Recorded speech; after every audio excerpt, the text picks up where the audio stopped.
The Pope's Exorcist is the newest movie we saw tonight. Yep. All right, so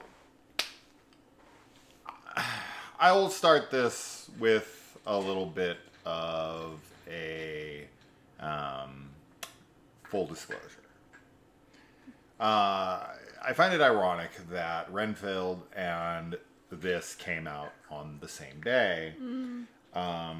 Because my two least favorite subgenres in horror are exorcism movies and vampire movies. So I do want it to be known that I don't like exorcism movies typically. Mostly because they're all just The Exorcist. And it's like, can you guys come up with a new shtick? Like, and there's good ones that I really enjoy, like The Last Exorcism. And, that's it. No, there's definitely some, right? But I'm not a fan of the exorcism movies. So I'm a tough audience with this kind of stuff. So if you're a big exorcism fan, then your mileage may vary. Okay. Now, this is starring Russell Crowe, directed by Julius Avery, who did Overlord, which I was a big fan of. And so I was like, okay, with the director and him, and then we also have Alex Esso in here from Starry Eyes. I was like, all right, maybe, right? And this is about the Pope's Exorcist, right? It's a story about a real guy who was like the exorcist for the Vatican. Head exorcist. Correct. Yeah. And of course, a kid gets possessed, and they send in a priest to exorcise him. You know the gig.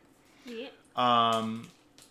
So, did this movie do anything to win me over as an Exorcist film detractor like I am? Not really. Overall, I was kind of like, it's okay. It's fine. It's watchable. The last 20 minutes was definitely the best part. The positives I will give the movie, the things that made it watchable. The acting, Russell Crowe's really good in it. Alex Esso, the kids, whatever. They're all good. My favorite thing in the film, I would say, and this is mostly towards the end, is set design. I think there's some really cool set design going on in the underbelly of the house. It kind of felt almost like Indiana Jones and the Last Crusade at times. Sure. So I really like that stuff. And there's some decent makeup effects, stuff like that. But overall, I just kind of felt very blah about it until the last 20 minutes. And then the last 20 minutes is just kind of like waving, like, a carrot in front of a horse or something. And just like being like, ooh. Like, there's nothing really interesting going on. It's just a lot of like flashy, big stuff. But all it kind of amounts to the same shit. Right? So it's not like it's reinventing the wheel or doing anything new. It's just doing it with a little bit more pizzazz, and in the end, you kind of get the exact same result as you would with any exorcism movie I've ever watched in my life. So, a couple flashy tricks, but nothing amounting to anything noteworthy. I don't think that there was anything like new as far as the exorcism subgenre goes, but I liked the movie. I think that the first two acts did drag a little for me. I felt like we weren't really getting a lot of new information. There was like a line that keeps getting repeated that is important to the plot, but I kind of just felt like it started to sound really hollow to me. But I liked the ending. I thought the ending, even though, as we said, there's not really anything new, and it was mostly flashy, I still liked the effects. I liked the set design, as you said, too. Yeah. And I thought the makeup was actually really good. I was a big fan of the look of the possessed people. And I think my favorite thing is the acting from Russell Crowe. I really liked his character. I thought he did a great job and was really, like, charming and like relatable kind of in a way. Yeah. And yeah, I thought it was, it's a good movie. It's definitely not like in my top anything as far as like horror films go, but I didn't feel like it was a waste of time. I just felt like the first part of it was a little slower than I would have liked, and not slow in a like setting tone, building atmosphere, just kind of in a like, we don't have anywhere else to go, like we have to stay here, and it's, just sort of working up to the end, but in a really draggy kind of way. Yeah. Russell Crowe in this movie, actually, now that I'm really kind of sitting back and thinking about it, he is essentially Santa Claus in this movie. Yeah, he is. He's like really witty and like funny. He's like this older, like lovable priest character. If you wanted to see what it was like if Santa Claus came to exorcise somebody, Yeah, that's about what this feels like. The way he holds himself, yeah, his stature, like his body type, his beard, and all that, but also like the way he speaks and the way he, it's just, I don't know, now I'm thinking about it, the whole movie, I'm just seeing him as Santa Claus. He's Kris Kringle. Yeah, exactly. Kris Kringle, the Exorcist. That's what this is. Okay, so there's something happening in the film that's supposed to be the big, like, twist, so to speak. I'm not going to reveal what that is, but it does have to do with the title to some degree. Sure. And this is supposed to raise the stakes and be like this oh shit moment, like things could get real dicey and oh my goodness, if they don't succeed, all hell's gonna break loose. And they actually attach it to a piece of history that I thought was interesting, and I'm like, I like it, but at the same time I don't like it for my own personal bias reasons. But like as a storytelling device, I think it's pretty cool. But a bias side of me is like, no, you don't get to get out of that. But regardless, the thing with that is that never at any point in the film did I feel like that was an actual threat. And it's because there's such a disconnect between what's going on back at the Vatican versus what's going on at that house, that I never, like, even though they tried to kind of tie them together with some, like, imagery where they would cut back and forth, I never felt like they were connected enough that I felt like there was stakes there. Like, anything was actually going to happen where I was going to be like, oh my God, like, this is so surprising. And you also are dealing with kids, and you also have that problem that putting kids in horror always has, to where it's like, oh, they're in danger. And it's like, but are they? They even kind of hinted at one of them being in danger. And I was like, oh. And then I was like, oh. So, it's just, okay. So overall, did I like it? It was fine. And if you're a big Exorcism fan, then you'll probably like it. Yeah. So if you're like a diehard Exorcism fan, then you should probably see it. If you're someone who's like, Exorcism movies, I wouldn't bother with it in theaters. Maybe check it out when it's on TV for Kris Kringle. Yeah, Kris Kringle Exorcist. But yeah, I spoke too much and lost my train of thought. I'm sorry. Yeah. I don't know where you were going with it, so I can't direct you back. No. Shit. I mean, we were talking about it's fine. Kids and having... But it's, it does try to set up this, like, sequel idea or multiple sequels, right? Because this movie, at the end of the day, is really trying to be the new Conjuring, right? It's taking some historical figure that has dealt with exorcisms or cleansings of houses like the Warrens or whatever, and it's trying to build some franchise off of it. Sure. And this is not a strong enough first showing like The Conjuring was in order to warrant some kind of series out of this. And because it's just a standard exorcism movie, right? Like, I can point out so many things in here that I've seen 1,000 times. And that's what I was going to get at, is that it's just like, it really baffles me that we keep recycling this. That we keep, like, does an exorcism movie, is it like required by law to be some priest is called in and he has a troubled past with some exorcism that he did before that didn't go well, and that's his like hardship that he has to overcome. He's granted some younger priest who has like sexual repression or something. Yeah. There's some kid with a mother who's like frantic about her son or her young son's, possession. They think it's psychological, and they go to the hospitals first, and then they finally recommend him to the priest, and the mom's unsure about it, but then the priest comes in, right? Like, this might feel like spoilers, but dude, it's not. It's just like, and then oh my God, it always takes place 99% of the time and 50% of the film. It's the person in a bedroom with two priests standing over them, and it's always the same shit. You gotta say your prayers. Don't listen to it. What it's showing you is not there. It's gonna try to play off of your sins of the past. It's gonna try to play off of your fears.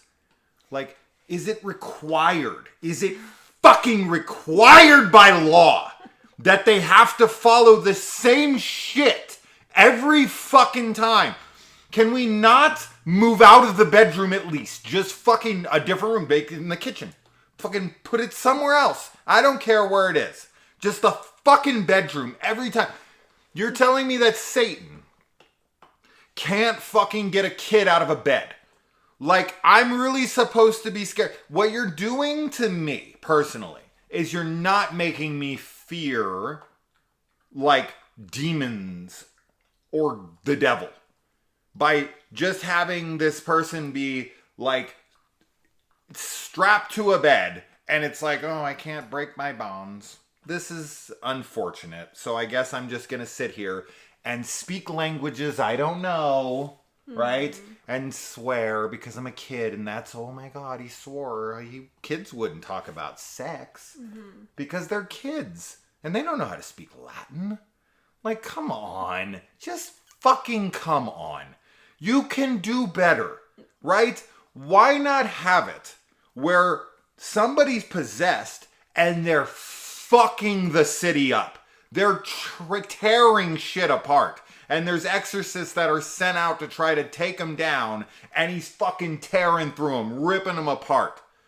Like, literally starting to take over a city. Starting to actually show some threat of world domination, of demonic presence. A kid in a fucking bedroom against two older dudes is not interesting anymore. It's fucking old. We did this movie 50 years ago, and you're still recycling the bedroom gag.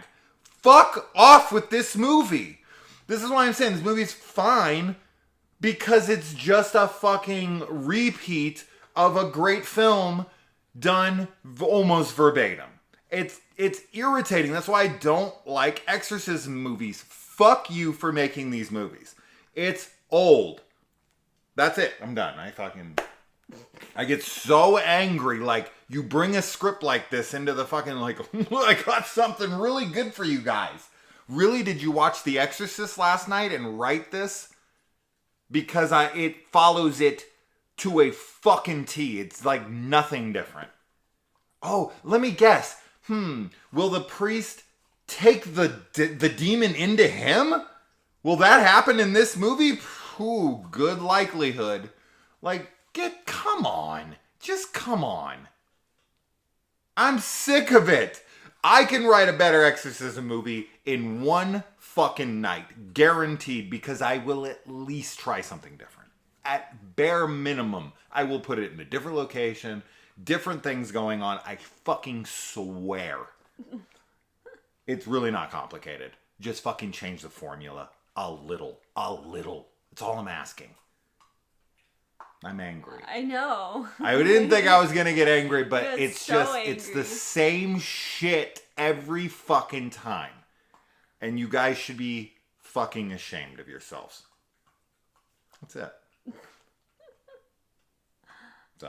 All right. Yeah. That's it. I've never seen Kris Kringle versus fucking the devil, though. That's new. That'd be good. I'd watch that. Alright, I'm done. I'm fucking over it. I really didn't think I was getting mad there. I really don't. But I'm passionate, and this is stupid. And I'm mad at the movie, and I don't want anyone to see it. Fuck it. Alright, guys. Any more to add? No, I think this is probably good for... I don't know. I mean, I don't want to go into like a long discussion about it because I think there's probably reasons why the tropes stick around for like every genre. But I think you're too angry to like consider it maybe.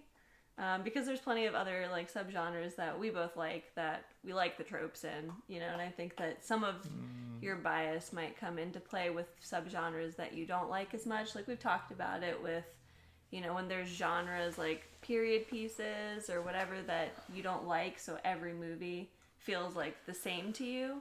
But when you're invested in that genre, you can see like the subtle differences and like appreciate them more. So that's all I really would say. I don't disagree with like your criticisms at all. I think they're definitely valid. I definitely don't think that if you put out a very basic traditional slasher today, that I would be on board with it. Because there are subgenres that are locked in a time period. And there are films that ape off of their predecessors, right? And they are products of a certain era. And you've got this slew of slasher films that came out in a very short window of time in the, you know, early 80s. And then they tried to start changing them up once the formula became too known, right? That's what happened. And you got films like Halloween, The Curse of Michael Myers. You got Jason Goes to Hell. You got Freddy's Dead. And you can think what you want of those films, but they did change it up, right? Halloween tried to go different with Season of the Witch. Then it tried to do something different with the Return of Michael Myers and with the ending, and then going into Revenge of Michael Myers where they made a psychic links and they tried different things. So there's an evolution there. And with slashers today do have to change up the tropes. Otherwise, they're going to get kind of bastardized for being too formulaic. And something like this, I feel like exorcism movies just never evolve. I feel like they always stay pretty much the same. I don't agree. I think that we've seen a few exorcism movies that there's like different things that are done. I think that this movie, those are the ones I like. But I think that this movie is a very mainstream exorcism movie, meant to appeal to kind of like a really large audience by sticking to a safe formula. But I do think that there's new films in the subgenre that have tried different things, and as you said, you like those. So, but with this one, sure, but they're so few and far between. Yeah, but I mean, that doesn't mean that they don't. I mean, even though there's few of them, doesn't mean that there aren't, you know, the different ones, like that they don't exist. I mean, every subgenre has its unique gems, but this is the one that's got the least to me. I find that this is the subgenre that rarely steps outside of its tropes. Right? And slasher movies have tropes, and the early 80s is littered with them. But I find a humor in it because they're more playful. And with exorcism movies, I guess that, I don't know, because it's a more serious film. Yeah. I can't look past its trope flaws. Yeah, that's kind of what I was meaning. Like, Yeah. you enjoy the slasher subgenre more than exorcism movies, so it's like, this happens all the time with movies that we don't like too, where it's like you see all the flaws because you're already like not liking the film. And I'm not saying that as a knock against you. Everybody has those like biases and stuff, and I think that you're probably one of the like least biased people when it comes to films. But it obviously, it impacts how you view this subgenre, just like it impacts how you view like vampire films. So when a film like Renfield, comes out and really impresses you, that's cool. Yeah. But this one, as I said, I think it's really mainstream and not super unique. But for people who like the subgenre, I think that they'll enjoy it and, have a good time with it. Yeah. But what I'm literally saying, like, we're talking beat for beat on these movies. Like, it's the same movie every time. And I just don't feel like that's the case. Even though slashers have a formula. And there can be a lot of, like, and as I said, in a very short window of time, they are all copying one another. But there's something there that has a different feel to it, and this to me is just like paint by numbers. Mm-hmm. So that's what it is, and I'm able to see the nuances in things that I like. Right? That's what we're saying. Yeah. That's what you're saying. People who don't like rap, all rap sounds the same. People who don't like metal, all metal sounds the same. Like, I get it. I'm always the one making that point, but this really is all the same to me. Like, these movies are exactly the same film every time. Yeah. So, I just, it irritates me. So, that's that. We're done. I'm glad we talked through it.